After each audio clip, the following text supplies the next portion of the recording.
Bila mayat ni dah ditutup dengan kain, Abang Zul dengan staf-staf dia ni pun keluarlah buat report duty untuk task mereka pada waktu tu. Manakala seorang anggota ditugaskan untuk berada di sisi mayat kat dalam tu. Dan waktu ni, 2-3 orang awam dah mula berkumpul untuk melihat-lihat apa yang terjadi di kawasan perumahan mereka. Lebih kurang 10 minit kemudian, anggota yang standby dekat dalam tu pun berlari keluar dengan wajah cemas. Tuan, tuan. Perempuan dalam tu dah hilang, tuan. Astaghfirullahalazim, dia dah hilang, tuan. Saya tak jumpa dia.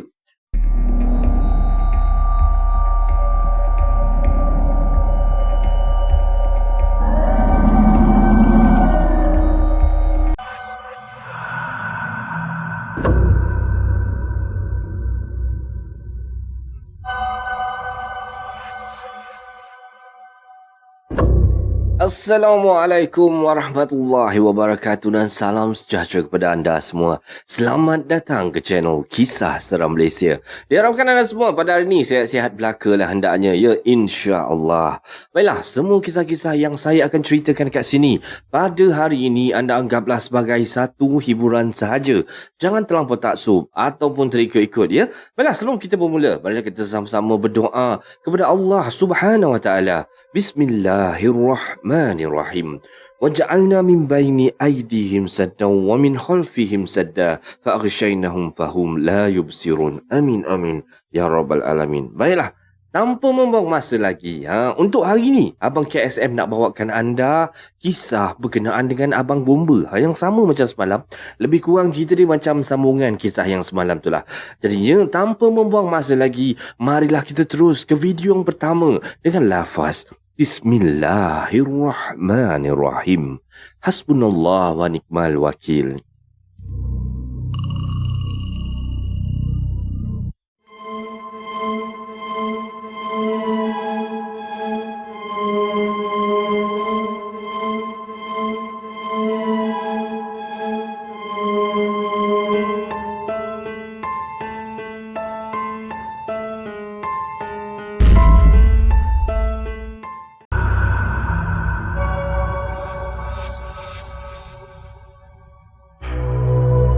Okey, baiklah.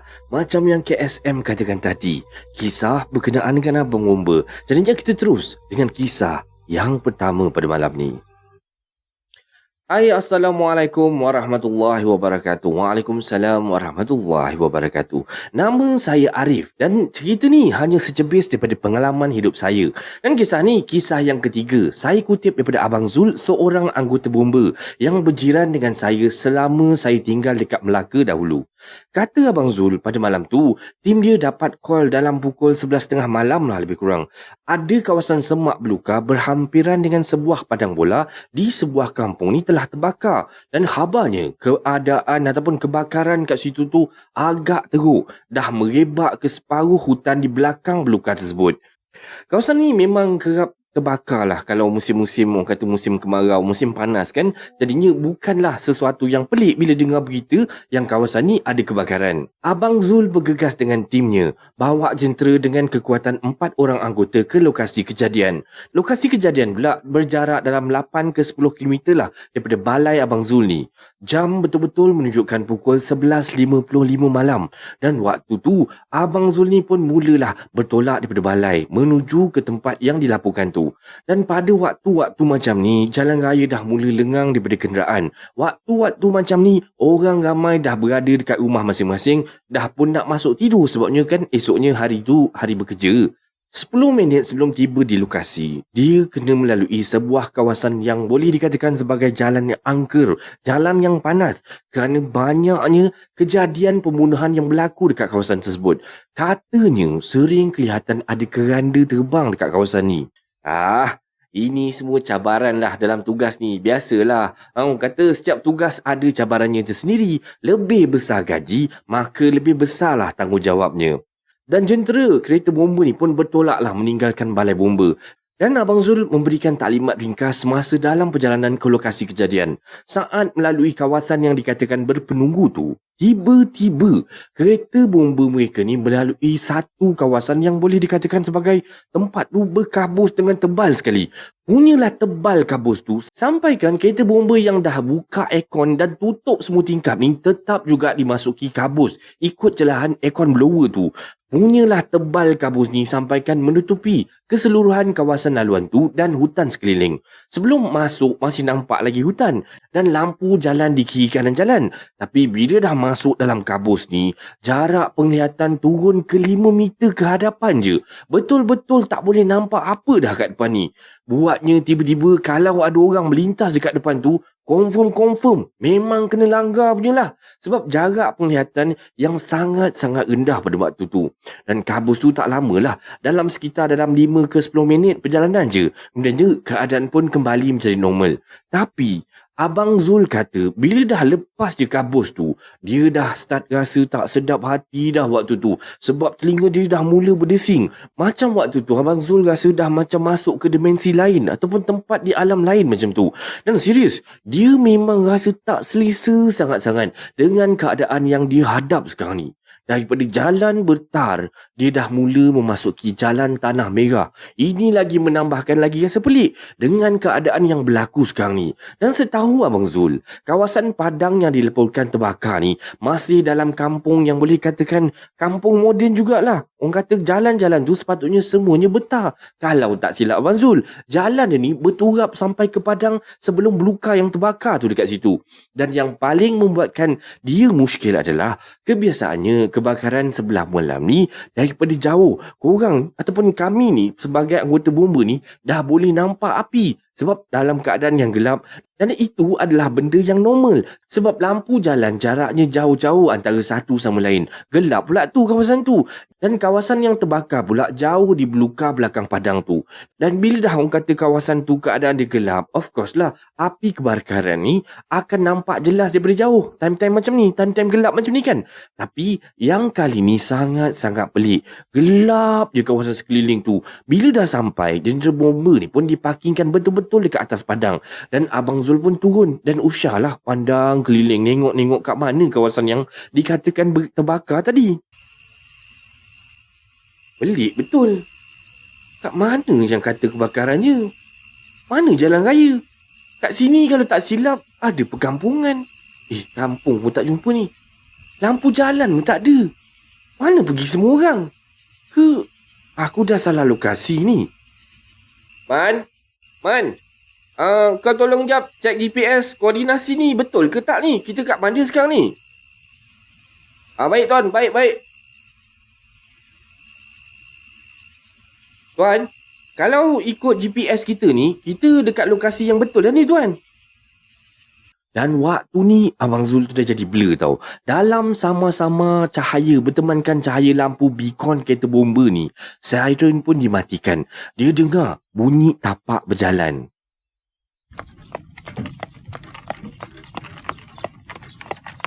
Dan bunyi itu makin lama makin dekat. Makin lama makin dekat. Bila dah dekat sangat-sangat, Abang Zul betul-betul terkejut dengan apa yang dia nampak. Ada orang menunggang kereta kuda di tengah-tengah malam. Kereta kuda tu pula jenis kereta kuda yang jenis lama. Ada seekor kuda yang macam biasa kita tengok dalam movie-movie cowboy, Wild Wild West macam tu kan. Macam tu lah lebih kurang apa yang Abang Zul nampak pada malam tu. Aduh mak, sudah. Macam tak masuk akal pun ada. Mana datang kuda dekat sini? Dan ini bukan kawasan pelancongan macam dekat Terengganu. Yang ada di setengah-tengah kawasan tu, kita memang boleh nampak orang berjalan menaiki kuda dekat tepi jalan raya tu. Dan yang lagi peliknya, kereta kuda yang diorang naik biasa kita nampak kan dekat pameran-pameran ataupun dekat Terengganu tu.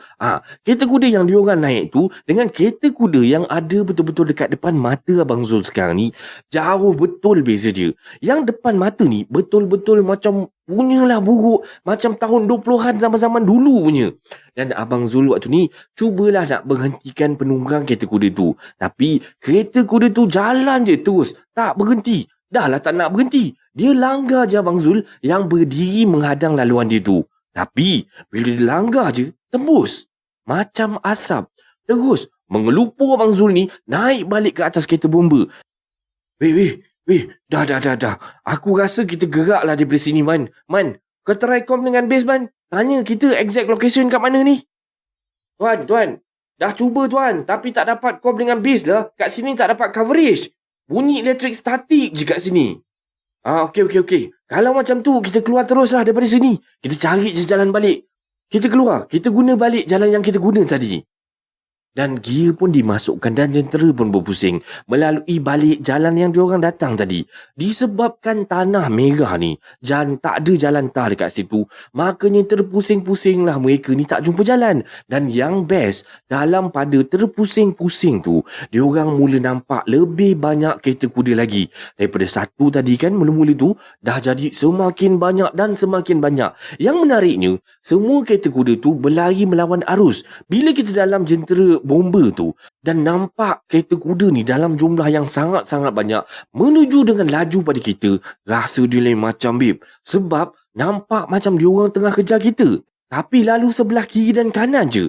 Dah lah gelap, tak ada lampu jalan, tak ada jalan raya. Dan akhirnya mereka terlepas daripada tempat tu. Abang Zul pun turun daripada truk ni dan laungkan azan dekat tepi truk. Bila sambung balik drive ni, jalan dalam 5 minit je dah jumpa balik kabus tebal tadi. Keluar je daripada kabus tebal tu, radio com ni terus hidup. Base kepada truk. Dah sampai ke lokasi ke belum? Dah ada 2 tambahan panggilan kebakaran ni. Kami menuju ke lokasi, over. Dah sejam ni takkan tak sampai lagi. Kami dah hantar satu lagi truk untuk membantu ni. Okey, Roger, copy that. Dan bila dah basecom kata macam tu, nak tak nak, kata Abang Zul ni, dia suruh driver ni pusing balik. Kalau kena redah juga kabus tebal tadi tu pun, kita redah juga. Dan bila dah patah balik ni, Alhamdulillah, tak jumpa lagi kabus tu. Selang 10 minit macam tu, diorang dah sampai ke lokasi. Orang pun dah ramai kat situ yang tolong padamkan kebakaran. Takut-takut kalau merebak ke kawasan yang lebih besar, lagilah masalah kan? Makanya bermulalah kerja Abang Zul memadamkan kebakaran selepas sejam melalui insiden mistik. Begitulah cerita misteri yang disampaikan oleh Abang Zul kepada saya. Pengajaran yang saya kutip daripada sini, kita ni hidup dalam dimensi manusia je. Ada banyak lagi dimensi yang kita tak tahu dan alam-alam lain yang terdapat lebih banyak makhluk yang Allah cipta dan rahsiakan daripada pengetahuan kita. Segala sesuatu hidupan dan alam ni masih lagi berjalan atas perintah Allah. Mereka pun makhluk yang takut dihukum Allah. Berbaliklah kita kepada Allah Subhanahu Wa Taala. Dengan ini adalah kisah seram Malaysia yang pertama pada malam ni. Sebab KSM masih ada lagi 2 kisah berkenaan dengan kisah bomba ni. Jadi kita terus je lah. Tanpa buang masa, kita terus ke kisah yang kedua.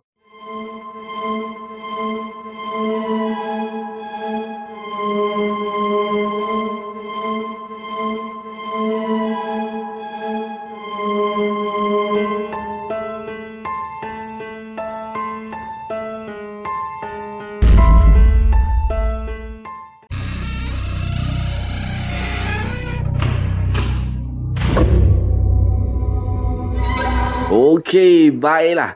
Untuk kisah yang kedua ni, kisah 2 ni dia lebih menarik daripada yang pertama tadi. Jadi kita terus dengan kisah yang nombor 2. Cerita yang ini menurut Abang Zul tak berapa seram lah, tapi menjadi misteri untuk dirinya.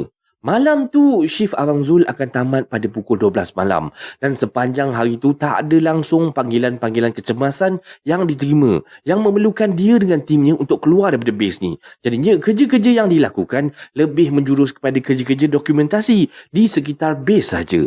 Kata Abang Zul, lewat 11.35 malam, ada satu panggilan masuk. Report ni mengatakan berlakunya insiden bunuh diri di sebuah taman perumahan di kawasan pinggiran bandar. Menurut saksi yang menjadi pemanggil ni, dia nampak mangsa ni cuba untuk menggantungkan diri dekat dalam rumah. Disebabkan salah satu daripada duty bomba adalah menyelamat. Maka Abang Zul pun arahkanlah 4 orang staf termasuk dengan Abang Zul sendiri bergerak ke kawasan perumahan terbabit. Dan kalau korang ragu-ragu, benar ke bomba ni ada terlibat dalam operasi menyelamatkan orang bunuh diri ni? Korang bolehlah orang kata cek dekat YouTube tu. Ada banyak video operasi yang ditunjukkan berapa banyak operasi bomba yang dah buat untuk menyelamatkan cubaan bunuh diri ni. Walaupun ini dikategorikan sebagai panggilan yang paling tak digemari oleh ahli bomba ni, kerana biasanya kes-kes yang macam ni memakan banyak masa dan memerlukan percaturan yang betul. Paling kurang pun kalau untuk kes-kes orang kata nak bunuh diri macam ni, boleh makan 3 ke 4 jam untuk selesaikan satu-satu kes macam ni. Lebih-lebih lagi kalau shift ni dah nak hampir tamat, orang kata dah nak time dah nak balik macam tu kan, baru dapat panggilan masuk macam ni, maknanya terpaksalah buat OT. Apa nak buat, dah nama tanggungjawab kan, kenalah buat juga. Itu belum campur lagi kalau mangsa tu memang dah tak bernyawa. Dan bila dah jadi macam ni, dah kes ni dah melibatkan polis pula. Dan bila dah jadi melibatkan jabatan yang lain ni, memang lagi lambatlah selesainya kes macam tu. Dan shift Abang Zul pada hari tu sepatutnya lagi setengah jam je dah nak habis. Siap waktu tu sebenarnya Abang Zul ni dah pun berjanji dengan anak dengan isterinya nak pergi dinner lepas balik kerja. Nampak gayanya kena cancel lah dinner tu. Terpaksalah Abang Zul ni settlekan kerja tu dahulu. Abang Zul menggunakan 2 orang pakar dalam memanjat bangunan yang dipanggil untuk duty bersama pada hari itu. Dan jarak daripada base ke tempat kejadian ni memakan masa selama 15 minit. Masa sampai ke rumah yang dilaporkan ni, tak ada nampak langsung kelibat orang ramai. Biasanya, kalau kes-kes orang kata ada orang nak gantung gigi ke, ada orang nak terjun bangunan kan, biasanya kalau kes-kes macam ni memang ramai orang berkumpul, berkerumun nak tengok kan. Tapi berbeza sungguh pada kali ni. Kosong, lerang, sunyi, sepi. Rumah pun berada dalam keadaan senyap je dan suram. Seperti tak ada apa-apa pun yang berlaku. Dan Abang Zul bila dah sampai dekat situ, teruslah mengarahkan anggotanya turun. Selepas panggilan daripada luar ni langsung tak bersahut. Dia orang dah jerit-jerit daripada depan pintu pagar tu. Tak bersahut. Dan mereka pun terus memanjat untuk masuk melalui pagar yang dikunci. Pintu juga dipecahkan. Lepas tak ada respon daripada orang dalam rumah tu. Sebaik sahaja pintu depan ni dipecahkan, mereka jumpa ataupun bila pintu tu dibuka, mereka terus nampak dekat satu ruang tamu yang berlampu kuning dan suram saja. Dan apa yang dilihat oleh Abang Zul dan pasukan dia waktu tu ialah seorang wanita bangsa yang terpaksalah saya rahsiakan, berusia di anggaran dalam 20 ke 30 tahun lah macam tu, tergantung dengan mata terbeliak dan lidah terjelir keluar daripada mulut dekat kipas siling tu. Dan sebiji kerusi yang dah tergolek dekat atas lantai mungkin ditendang secara tidak sengaja semasa kelemasan saat di hujung nyawa. Allahu Akbar. Uish bang, tak seram ke kau tengok benda-benda macam ni bang? Seram ke tak seram tu nak kena tolak tepi weh. Sebab kerja kan. Lagipun benda tu dah nama kerja. Tak boleh nak kata terlalu takut pun tak boleh. Nak kata terlalu berani pun tak boleh juga. Sebab kita memang ada SOP. Ada prosedur yang memang nak kena ikut. Ada tu yang dah lemas berhari-hari. Badan tu dah bloated, dah kembung, dah masuk air. Dan tak rupa manusia pun ada. Dan ada pula kemalangan kenderaan yang keadaan mayatnya lebih ngeri daripada ni. Dan kami ni datang ke tempat kejadian ni sekadar nak kutip sisa-sisa badan je. Jadinya lepas orang kata dah nampak macam tu, Abang Zul ni kenalah turunkan dia daripada posisi tergantung tu. Nak turunkan daripada tergantung tu, kena ada teknik dan cara dia. Kalau tak mahir dan bawa turun begitu saja, mayat akan memuntahkan muntah dan darah yang tersangkut dekat kerongkong semasa dijigut tali dan tercekik. Dan kalau mangsa ni masih bernyawa dan dibawa turun dengan teknik yang salah, akan menyebabkan kehilangan nyawa pada mangsa tu. Jadinya, apa yang dilakukan ialah seorang anggota akan memaut pada kaki mangsa dan diampu naik sedikit untuk melegakan tekanan tali yang digunakan tu. Manakala Abang Zul sendiri memanjat dekat atas kursi dan memotong tali. Dengan cara ni, muntahan ataupun apa-apa lendiran busuk yang sangkut dekat kerongkong akan kekal dekat dalam kerongkong. Dan waktu ni, mayat pun selamatlah dibawa turun. Dan bila diperiksa nadi, sudah tidak bernyawa dah. Maksudnya orang tu dah meninggal dah. Dan wajahnya yang mengalami sakaratul maut dengan cara tergantung diri ni sangat-sangat mengerikan. Tak berani nak ditatap lama-lama wajah je. Dan kata orang tua, boleh jadi kena badi kalau ditatap lama-lama wajah yang macam ni. Mayat pun ditutup dengan menggunakan kain. Yalah, korang bayangkanlah sakitnya sakaratul maut ni Orang tu bukannya pergi dalam keadaan aman ataupun dalam keadaan tidur. Mata dia terbeliak, lidah terjelit keluar dan rupanya sungguh-sungguh menyeksakan. Dan kita kenalah hormati mayat ni. Tak kiralah walau apa pun latar belakang agamanya. Bila mayat ni dah ditutup dengan kain, Abang Zul dengan staf-staf dia ni pun keluarlah buat report duty untuk task mereka pada waktu tu. Manakala seorang anggota ditugaskan untuk berada di sisi mayat kat dalam tu. Dan waktu ni, 2-3 orang awam dah mula berkumpul untuk melihat-lihat apa yang terjadi di kawasan perumahan mereka. Lebih kurang 10 minit kemudian, anggota yang standby dekat dalam tu pun berlari keluar dengan wajah cemas. Tuan, perempuan dalam tu dah hilang, Tuan. Astaghfirullahalazim, dia dah hilang, Tuan. Saya tak jumpa dia. Kelang kabut Abang Zul ni berlari masuk ke dalam tu bila dengar macam tu. Macam tak percaya dengan apa yang baru dia dengar. Ya Allah, memang hilang lah. Tinggal kain cadar kelabu je yang digunakan tadi untuk menutup mayat dekat atas lantai tu. Dan orang dia dah tak ada dah. Bergemang bulu tengkuk bila kena insiden macam ni. Sudah, takkanlah jadi zombie pula. Macam mana orang mati boleh hilang macam ni? Man, macam mana boleh hilang ni, Man? Kau buat apa tadi masa dia hilang ni? Tuan, tak ada buat apa-apa, Tuan. Saya pergi dapur je tengok kawasan rumah. Lepas tu bila datang ke depan semula, tengok balik dah tak ada, Tuan. Dan waktu ni, Abang Zul pun arahkanlah semua staf-staf dia ni cari sekeliling rumah tu. Dalam rumah ni langsung tak ada kesan-kesan seperti mayat ni dialihkan. Semuanya masih kekal seperti mula-mula mereka pecahkan masuk tadi. Dan diorang semua pun keluar daripada rumah. Masing-masing waktu ni dah buntu. Dan hati Abang Zul ni dah jadi tak syok dah. Nak teruskan kerja. Dah rasa tak sedap hati sangat-sangat. Dan perasaan tak sedap hati ni, tak kiralah jangan kata Abang Zul. Siapa-siapa. Kita sendiri pun kalau dah rasa macam tu. Dah orang kata mayat tu dah tahu dia adik mayat. Dah cek nadi tadi dah mati. Tiba-tiba dah letak kat situ. Dah tutup kan. Dah selimut kan. Tiba-tiba hilang. Tak kepelik. Tak huru-hara jadinya kan. Masa Abang Zul tengah berfikir, macam mana aku nak filekan report ni sekarang kan? Masalah juga. Yelah, mayat hilang kan? Yelah, korang bayangkanlah. Datang dengan report kes bunuh diri. Mayat ni dah bawa turun elok-elok. Tiba-tiba boleh hilang pula. Tak kedaya nak menulis report tu. Tiba-tiba, mereka terdengar bunyi pinggan mangkuk ni dipecahkan daripada arah dapur rumah. Hingar-bingar lah bunyi pinggan mangkuk pecah dekat dapur tu. Dan ada suara macam pasangan tengah bertengkar dekat dapur tu. Dan pinggan mangkuk dipecahkan dekat dapur tu.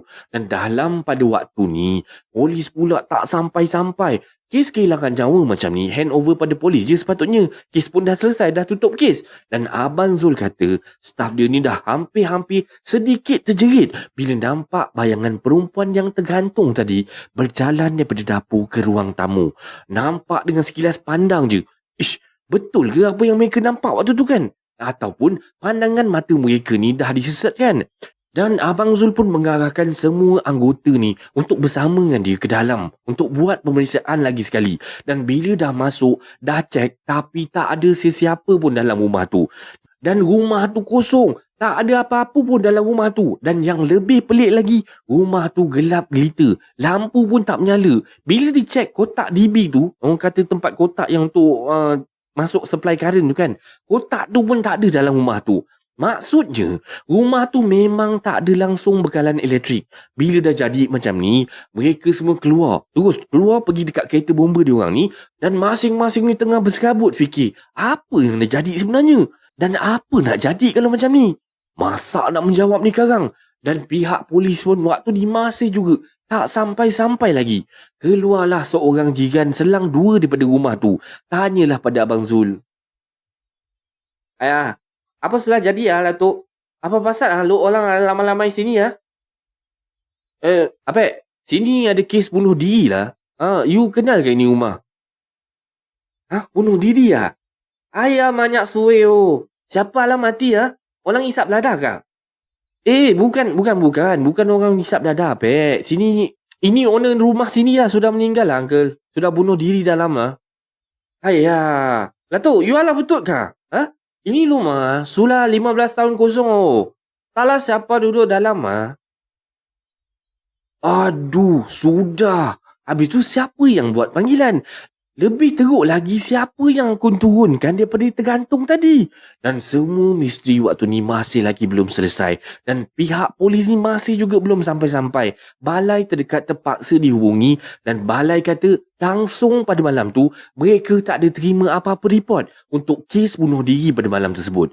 Bermakna Abang Zul dengan kru saja yang dapat panggilan tu pada malam ni.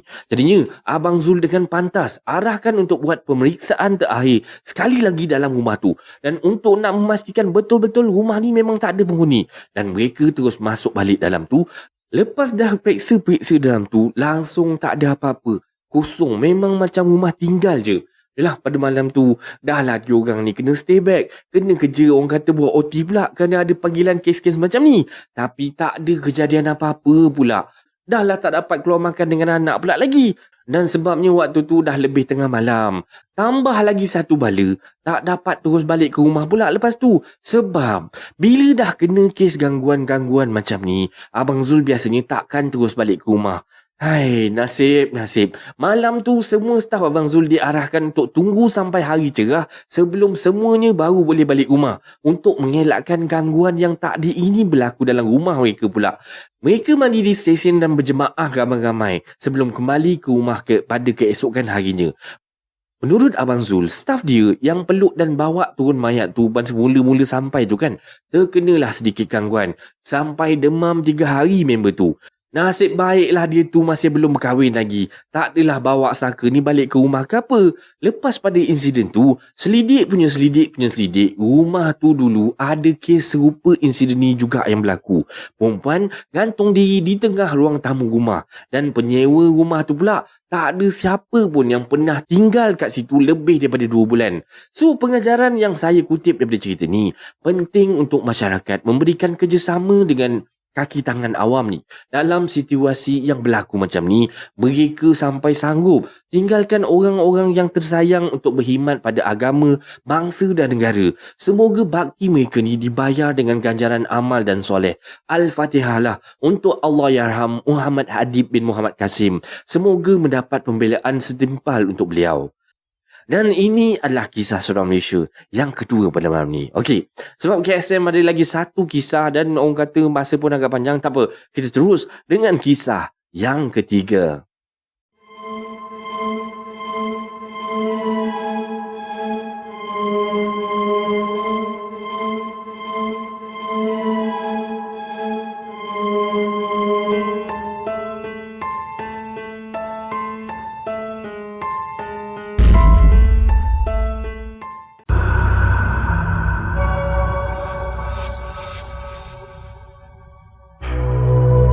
Okey, baiklah. Sampailah kita ke kisah yang terakhir pada malam ni. Semoga anda masih lagi stay tune dengan KSM ya. So, korang kalau ada iklan tu tolonglah support KSM sikit. Janganlah skip iklan ya. Okey, baiklah. Kita terus dengan kisah yang terakhir pada malam ni. Kisah ni, kisah kelima daripada Abang Zul yang saya bawakan ni. Okey, kalau korang nak dengar kisah yang sebelum-sebelum ni, dengar video yang semalam Yang semalam ada kisah 1 dengan 2. Okey, kita terus dengan kisah dia. Kisah yang kelima daripada Abang Zul yang saya bawakan ni merupakan kisah terakhir Abang Zul sepanjang beliau menjadi anggota bomba. So, let's start with the story. Tanggal April 1997, satu insiden kebakaran telah berlaku menjelang Isyak bersamaan pada hari raya ketiga. Hari ketiga Syawal lah maksudnya. Sedih raya-raya boleh rumah pula terbakar kan. Masya Allah. Minta jauh lah pada kita semua ya. Okey. Laporan awal yang diterima mengatakan ada budak-budak bermain mercun dekat depan rumah sebelum percikan api ni terkena ke rumah kosong yang pemiliknya jadikan rumah kosong tu sebagai store dengan meletakkan kotak-kotak kosong dekat depan rumah tu. Api pada waktu tu membakar menjulang sehingga ke bumbung. Memang besar lah kiranya kebakaran tu. Semasa tim Abang Zul ni sampai, modus operandi yang disetkan bukanlah untuk nak memadamkan kebakaran rumah ni sebenarnya. Yang boleh dikatakan rumah tu pun sebenarnya dah hampir-hampir hangus lah. Dah orang kata dah total loss lah lah kiranya. Tapi waktu ni diorang datang ni lebih kepada nak mencegah kebakaran ni daripada merebak terus ke rumah-rumah yang sebelah-sebelah ni. Agak bernasib baik jugalah kerana rumah yang terbakar hangus ni rumah bahagian tepi, orang kata corner lot lah. Kalau rumah yang tengah-tengah tu potensi untuk merebak ni lebih besar. Orang kata sebab tengah-tengah kan, kiri kanan boleh pergi api tu kan. Tapi rumah ni corner lot dia lagi senang sikit lah. Okey. 2 jentera dengan kekuatan 8 orang anggota digerakkan untuk memadamkan kebakaran. Abang Zul sebagai seorang in charge memberi taklimat pendek semasa dalam perjalanan dan tugas pun dibahagi-bahagikan. Sesampai di lokasi, ramai penduduk setempat dan jiran sebelah menyebelah kepada rumah kosong yang dijadikan store ni sedang berusaha untuk memadamkan kebakaran. Bagus usaha sama dan kesepakatan penduduk dekat sini ni. Maka bermulalah tugas Abang Zul dan tim untuk memadamkan kebakaran. 45 minit jugalah masa yang diambil keseluruhannya untuk api ni betul-betul berjaya dipadamkan. Kepulan asap dah mula memenuhi ruang rumah tu selepas kebakaran ni berjaya dipadamkan. Hanya tinggal dinding batu yang hitam je. Apa-apa perkakasan yang menggunakan kayu hangus dah semua. Dan tugas seterusnya adalah dengan masuk ke dalam mencari kesan dan mencari jika ada haiwan yang terperangkap ataupun mungkin kejadian yang lebih buruk lagi, ada manusia ataupun nyawa yang terperangkap dalam tu. Jadinya bila dah macam ni, Abang Zul sendiri masuk ke dalam rumah yang masih berasap-asap waktu tu, melihat-lihat keadaan dalam rumah tu. Bilik demi bilik. Jadinya Abang Zul ni pergi daripada bilik ke bilik lah kan. Bilik pertama Abang Zul check, clear. Tak ada apa-apa. Hanya ada lantai hangus dan mozaik rentung yang pecah kerana api ni terlalu panas sangat. Bilik kedua pun clear juga. Bilik ketiga pun clear juga. Tak ada apa pun yang tersisa dekat sini. Semuanya habis dijilat api. Dan Abang Zul pun bergerak ke ruang di antara bilik dengan dapur ni. Dining hall utama dalam rumah tersebut. Aneh. Ada sebiji meja makan kayu tanpa kerusi dan sebiji almari bercermin lama. Jenis almari ni jenis tempat meletakkan perhiasan pinggan makuk. Dan 2 benda ni je masih tetap utuh dan macam tak disentuh oleh api ni. Walaupun rumah ni dah hampir-hampir nak roboh dah. Adalah juga nampak macam kesan-kesan terbakar sikit tapi cuma menghitamkan kayu je. Kayu meja makan dan almari hiasan ni elok je nampaknya. Mungkinlah daripada kayu meranti. Jenis yang baik dan sukar dimusnahkan api ni. Bang, ada ke kayu jenis macam tu bang? Ada lah, ada. Pintu biasanya kalau tengok kan, pintu-pintu keselamatan dekat pejabat-pejabat tu banyaklah gunakan kayu-kayu jenis macam ni. Tu dia orang panggil pintu rintangan api nama dia. Daripada jenis kayu yang berat, baik dengan kualiti dia, susah nak dimakan api ni. Sebaiknya jika berlaku kebakaran, kita tutup dan berlindung dekat belakang ni. Itu lagi baik kata dia. Daripada arah dapur, Abang Zul berjalan semula ke depan. Tiba-tiba, dia mula terdengar satu suara halus meminta tolong. Lebih kepada macam bunyi berbisik macam tu.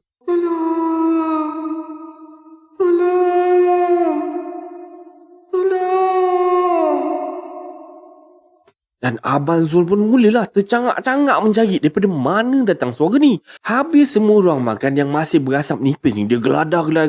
Atas, bawah, kiri, kanan, hampir semua tempat Abang Zul diperiksa. Tapi gagal temui apa-apa dekat situ. Dan Abang Zul pula mula bergerak ke dapur semula. Di dapur ni ada kabinet jenis batu yang dibina. Pintu kabinet hangus. Dan periuk belanga dekat atas dapur ni habis hitam legam dijilat api. Dan Abang Zul pun suluhlah bawah kabinet tu. Masih gagal menemui apa-apa. Dan dia pun patah balik untuk keluar dan melalui ruang makan tengah. Tapi bila dia lalu je dekat situ, dia jadi pelik. Sebabnya, meja makan dah beralih posisi. Tadi masa ditinggalkan ni, meja makan dekat tengah dan almari tu dekat tepi. Sekarang ni, meja dekat tepi dinding dan almari dekat tengah-tengah. Dan pintu almari ni dalam keadaan terbuka.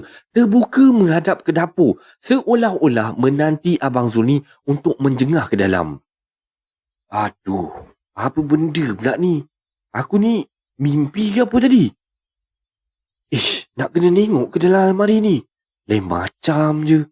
Dan Abang Zul waktu ni dah mula berfikir-fikir. Bila memikirkan yang tadi bunyi tu dia dengar tu adalah mungkin bunyi kucing ke apa. Makanya Abang Zul pun nekatlah untuk menjengah ke dalam almari. 3 rak yang paling atas terdapat pinggan, mangkuk dan cawan hiasan masih utuh berwarna putih macam jenama Pyrex tu kan. Langsung tak terbakar ataupun musnah dengan api yang marak tadi. Terdapat 3 laci berukuran sama panjang dengan almari tu. Laci pertama dibuka. Ada beberapa kertas. Mungkin dokumen disimpan tuan rumah. Tapi tak dimusnahkan api. Laci kedua pula berkunci. Dan Abang Zul pun pecahkanlah kunci tu. Dan sama juga. Ada kertas-kertas berselerak dekat dalam dia. Tapi tak adalah orang kata apa-apa yang istimewa dalam tu. Dan laci ketiga juga berkunci. Dan Abang Zul pun pecahkan juga. Ada kotak kayu yang berwarna merah. Berukuran sebesar tapak tangan. Dan Abang Zul pun ambil dan buka kotak tu. Aku tahu benda ni. Ini jenglot ni. Satu makhluk seperti patung yang hanya bertulang sebesar tapak tangan dengan rambut panjang dan taring putih panjang terjulur keluar. Nyaris-nyaris kotak ni terpelanting dan Abang Zul pun tutup semula kotak tu dan letakkan semula dalam laci tu. Cepat-cepat Abang Zul berlalu untuk keluar. Bang, habis tu kau tak ambil ke kotak tu bang? Kau ni gila apa? Kalau aku ambil, buatnya dia ikut aku balik macam mana? Tak ke haru nanti anak isteri aku? Asyik dengan kotak dalam laci tu, periuk belanga yang hangus kat dapur tu, berkelentang-kelentung bunyi dia.